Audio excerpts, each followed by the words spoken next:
Hello my dear audience, I welcome you. I am Mohd Akhtar Raza. Today I will tell you how many things remain after death of a person.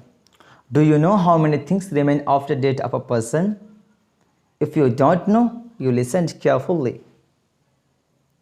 Narrated Abu Hurairah radiyallahu ta'ala anhu, the Prophet Muhammad sallallahu alaihi wasallam is saying, when a man dies, his action discontinues from him, except three things: perpetual charity, perpetual sadaqah, or the knowledge by which benefits is acquired.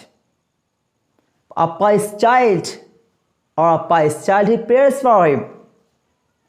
Three actions don't disconnect. First, perpetual charity, perpetual sadaqah. Second, knowledge by which benefits is acquired.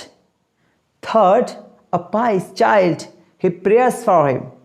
These three things remain after death of a person. He don't disconnect. Its benefits is always reach human being. Because of all these things, even after death of a person.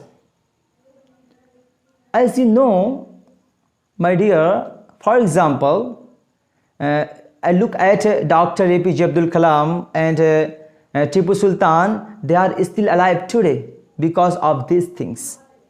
You take care of your children, my dear. You take care of your children and train them well and make him good and righteous boys.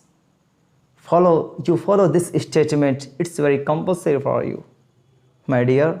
You take care of your children and train them well. It's very important.